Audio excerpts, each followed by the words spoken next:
More than 30 million passengers pass through Antalya every year. It's the main gateway to the Turkish Riviera. Understandably, many of the arriving travellers head straight to the beach resort for sun, sea and indulgence, or go to the golf course. But I hope to persuade you that the fine city of Antalya itself is worth 48 hours of your precious time.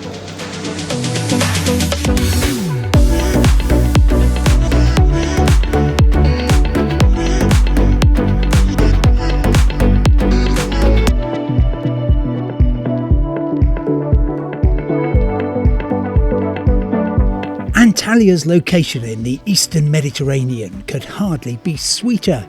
Midway along the southern Turkish shore, about 4 hours flying time from the UK. And once you're here, the best place to get your bearings is this marvellous glass platform. It's about 100 metres above the port, which has been Antalya's maritime gateway for, well, a couple of millennia. Over in the distance, best seen via drone, is the castle, and the old town rises up from the sea with the fluted minaret as the leading sight. Beyond the old town, well, of course, you have the modern city and a string of hotels on either side of Antalya, delivering fun in the sun. Starting with the Accra Hotel, perched handsomely on the waterfront to the east of the old town. Clean, smart, comfortable and unfussy. That's how I like my hotel rooms. I like them even more if they've got a view of the Mediterranean. And to explore, this isn't the only hotel with the very good idea of offering free bikes for you to borrow. It's the only one I've ever seen, though, with a tandem. I expect I'll find out if I ride off on this one what the Turkish is for your mate's fallen off.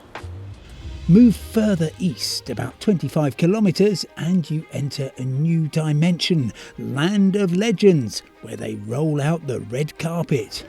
If size is important to you when it comes to hotels, well, I suggest you consider the Kingdom at Land of Legends. I think we might need a wider lens.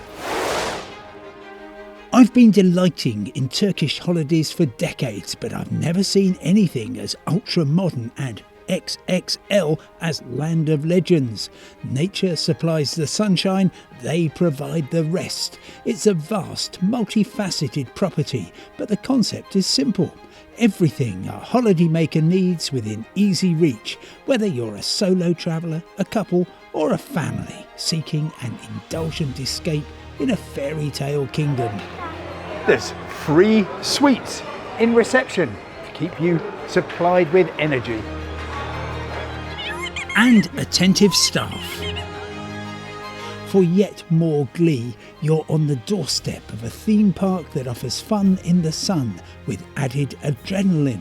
And just along the track, another hotel of titanic proportions. This is the Titanic Mardan Palace. The hotel takes its cue from the glamour of the world's most famous ship, with elaborate staircases and chandeliers, walkways bathed in light streaming in from the ornate opaque roof, giving a sense of being at sea. It has the feel of an ocean-going liner, with every room first class. You probably won't be spending too long inside though. The Titanic Mardan Palace has a pool that's oceanic in its scale, meaning plenty of room and a waterside sunbed for everyone. Time to explore, starting at the entrance to Antalya's Old Town. In AD 130, the Roman Emperor Hadrian came to Antalya. They built this fantastic triple arch gate in his honour and named it Hadrian's Gate. The main purpose, though, of course, was that tourists 1900 years later or so could take a photo of themselves and embark on a hike through the old town. The rich decoration of Hadrian's Gate has survived through the centuries as a gift from the ancients. You step from the modern city through into the past, an inviting destination free of traffic, where the streets narrow and the structures are low, except for the occasional minaret pointing heavenward. Everything feels on a human scale. Commerce has been here for centuries, with plenty of cafes and shops spilling out onto the street. The old town stands on a cliff high above the port, with a stairway leading down to the water's edge. Antalya Harbour is still a working port, though these days the main business is to give shelter to yachtspeople and to provide pleasurable experiences for visitors, whether on boat trips along the coast or simply walking along the very solid arm that wraps around the harbour, punctuated by a lighthouse. The hike ends at the western tip of the seawall that protects the harbour here in Antalya, and you're greeted with much the same view that seafarers have had for millennia. Among the visitors to Antalya, the Apostle Paul, who landed here around AD 45 with his companions Barnabas and Mark on his first missionary journey to Asia Minor. Then as now, the sea was a means of communication and connection rather than a barrier, and a source of nourishment. What do you do with an old oil depot? In the case of Antalya, you convert it into a classic cliff-top restaurant, the Armour, where you are served with simple and delicious lunch. Meanwhile, back in town, a restaurant dedicated to one specific dish. Piyaz. There is egg, there's parsley, there's tomato, there's olive oil, but the main ingredient is beans in tahini. That's what makes it Antalya Piyaz, and that's what people travel from all over Turkey to taste. And one more lunch option. The reason I love Mevlana Lokantası is because it's very central, it's very welcoming, it's very big. They'll always find a place for you at lunch, and you can just choose whatever you want to from the range of dishes on offer. It'll be on your table in just a trice. This is really just what you need for a quick, tasty lunch, so you can get out and make the most of the afternoon. One of the pleasures of a Turkish adventure is shopping, with a wide range of clothing, crafts and carpets, and the benefit of exchange rates that mean your holiday funds stretch further than elsewhere. The old town of Antalya has an abundance of retail options, with competition keeping prices down. From copper to coffee, and if you can get past all the Turkish delight and baklava stands, then you may well be able to buy some really good Turkish coffee beans. Oh, that's heavenly. So squeeze the bag, smell the coffee. Perfect. You can wake up and smell the shopping opportunities at that vast complex east of Antalya I mentioned earlier. You join me at the rather wonderfully named Land of Legends. It's a theme park, it's a gigantic hotel, and it's a shopping mall on an astonishing scale. If you, like me, regard shopping as entertainment, prepare for a good time along the Land of Legends shopping avenue. Besides countless designer shops, the mall is adorned with sculptures and architectural flourishes that you won't need a platinum credit card to enjoy. Perhaps also, like me, you're a bit of a last-minute shopper.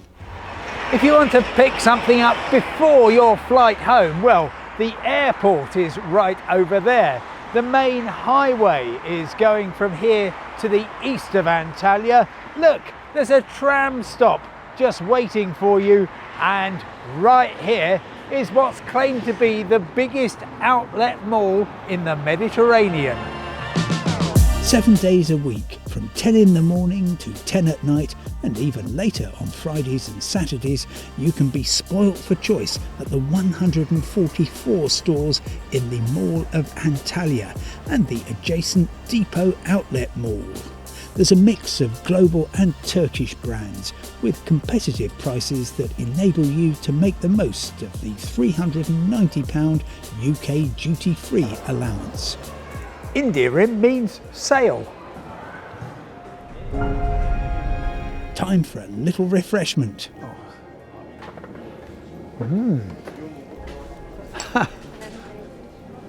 Well, here we are at the number 14 bar, one of my absolute favourites in the old town of Antalya, because you've got a lovely courtyard, but you're also out on the street, and the beer is cold and tasty.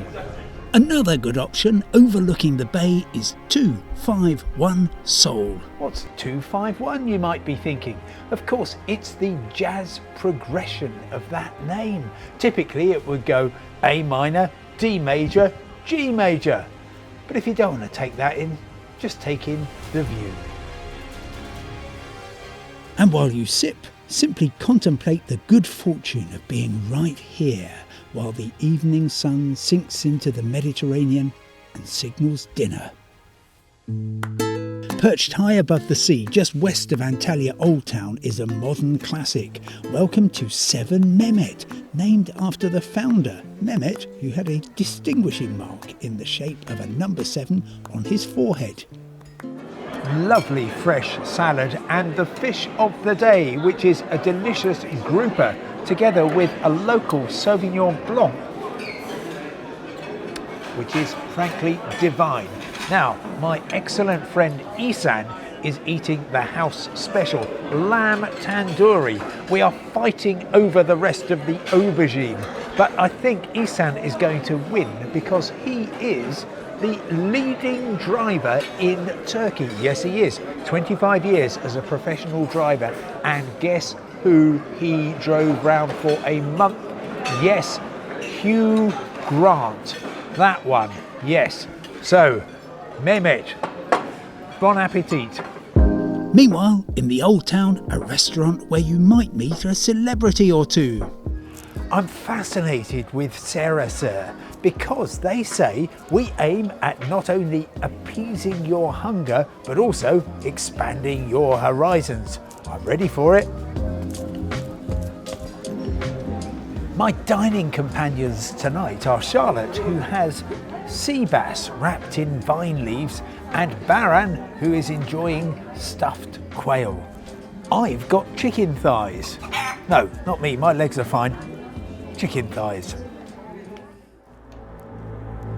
Today I want to show you some wonders, ancient and modern, that you can reach from the city of Antalya. Start in the west of the province at Patara, once a flourishing port city, also the birthplace of a saint still much revered today. As you discover along the highway in what is today the city of Demre.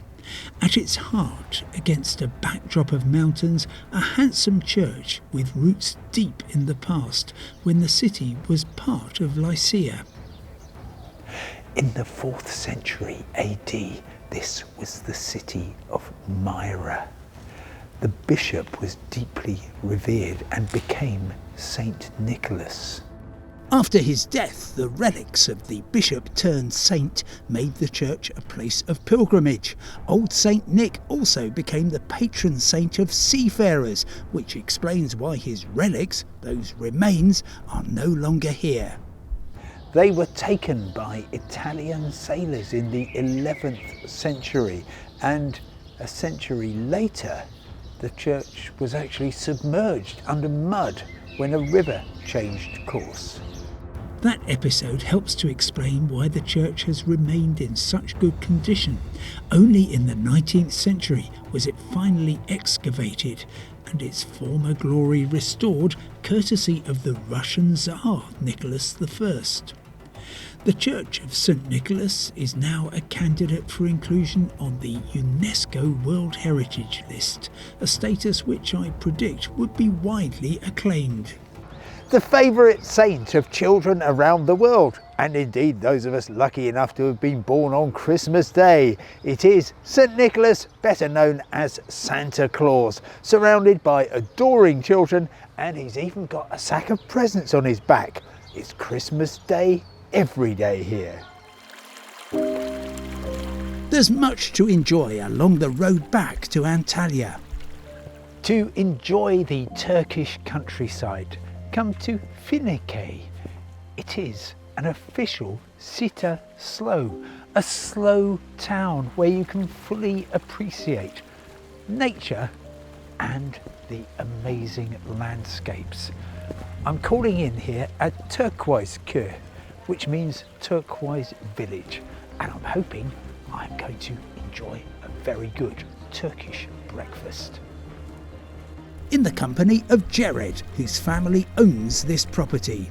Maybe the first thing that we have to show and present is our breakfast.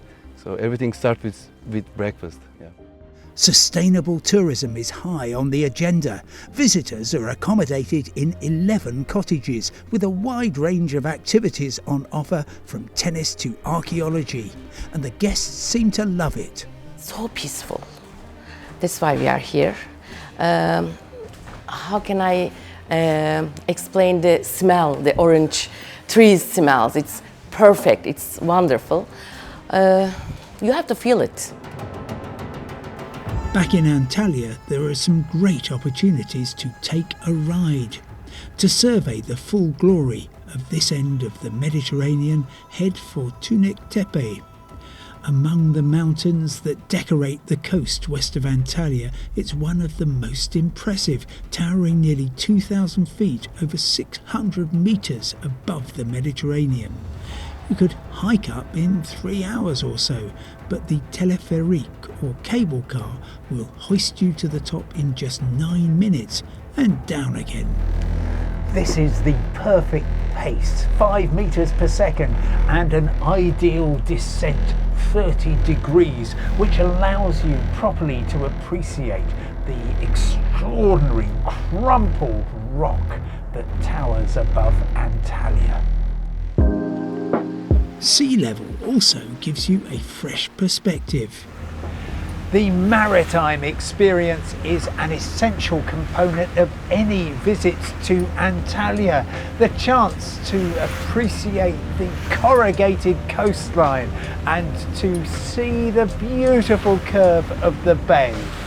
You can do anything from the typical sunset cruise, which is very good fun, to, well, taking control yourself of a very lovely cruiser. Oh, I can't believe they let me steer this thing. It wasn't long before the captain decided to take back control, leaving me free to channel my Hollywood persona and feel I'm the king of the world. If you're happy to mingle with other people, public transport in Antalya is excellent. I wonder where the tram stop is. Ah, thank you. I think any city which has trams is very civilised, and Antalya has both the lovely antique tram here and also a much more modern one which extends all the way to the airport. But for a ride along the seashore, this one is just ideal. The heritage trams date from the 1950s and 60s and shuttle from the city centre to the heritage heart, Antalya Museum. The rich and varied collection was put on public display just over a century ago. In 1972, the current premises were built with a design that shows the creativity of Mediterranean civilizations in a fresh light. There's an entire gallery of Roman emperors, various statues of divinities in a hall of gods, and a magnificent collection of sarcophagi. This museum is one of the best museums in the world, I can tell you. Antalya is the only city which never has been abandoned. I would recommend very much to come to Antalya. Antalya is a heaven. Yeah. Step out of the museum in Antalya and the wider region comes to life with history, starting here at Aspendos, simply the best preserved Roman theatre in the world. Aspendos was once a great port. The Greeks arrived here first, it's said, in the year 1000 BC. When the Romans took over, they got to work to create an entertainment venue of immense beauty. In the 2nd century AD, they hired a Greek architect named Xenon to build a theatre to hold as many as 20,000 citizens. The resulting structure has a diameter of 96 metres over 300 feet with elaborate decorations, and it's still used for music and drama performances today. If you prefer your history to be a little rougher around the edges, there's another theatre a short distance east. In this part of the country, it seems you're rarely more than 30 kilometres from the next remarkable Roman theatre. This one marks the eastern entrance to the town of Calder, one of the most unusual places you'll find. Calder was an arch rival of Aspendos. The theatre here held 15,000 people and reveals both the skill of the builders and the ambition of the Romans. Calder occupies a rocky peninsula pointing southwest into the Mediterranean. So much antiquity is concentrated into an area of less than 1 square kilometre. And as a fitting end to your cultural afternoon, at the far end of the town of Calder, the most magnificent punctuation before the Mediterranean Sea begins, the temple of Apollo and Athena, testament to the genius of humanity. Apollo was a particularly high-achieving god, credited with inventing archery as well as warding off evil spirits and slaying the odd giant. Athena, the goddess of wisdom, was held to be the protector of Calder. She did a good job. All that history, time to catch up with today's indulgence. A couple of blocks inland from the shore of Antalya is a bright and welcoming restaurant with food so fresh and tasty you won't want to leave. The name is Sarah Demlik, which means yellow teapot. I love this place because it's like eating in a garden, really, or somebody else's greenhouse. You feel as though you've wandered into an intimate secret garden guarded by a couple of cute cats. People who eat in glass houses should order the Turkish breakfast. The restaurant slogan is "Eat Turkish breakfast all day from 8 a.m. to 5 p.m. That's what I call an all-day breakfast. Locally sourced ingredients are combined to create flavours and textures to savour, with fresh vegetables, regional cheese, fried sausage, omelette and homemade preserves. You could order fruit juice, but I prefer to stick to the local tea. And here's how Turkish tea works. You've got some really lovely strong brewed Turkish tea, and then you just dilute it to the colour of your choice. I'm leaving the urban way of life behind and exchanging it for a deeply rural experience at Antalya's very own natural park. The park is rich in vegetation and shade, which can be a benefit in high summer.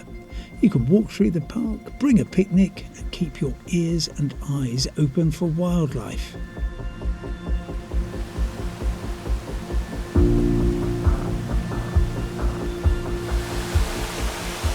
After being enthralled by the achievements of ancient men and women, I'm now witnessing nature at her most artistic.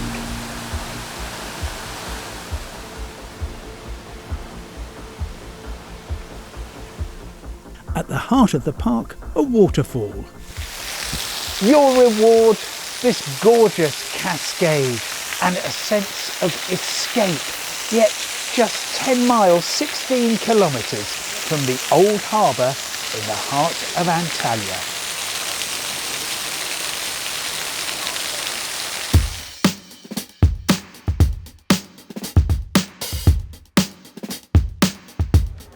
My favourite hidden gem in all of Antalya is börekçi tevfik. It serves delicious börek, the lovely pastry, and here is Tevfik himself preparing the dough. He has been doing this for some time, and that's what makes it absolutely delicious. Making food is performance art here, bringing extra joy and love to the experience. Fresh dusting of icing sugar to give you that extra bit of energy. Straight from the oven, fresh and delicious.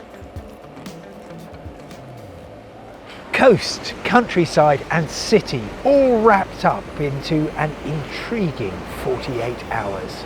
I hope you'll make Antalya part of your next Turkish adventure.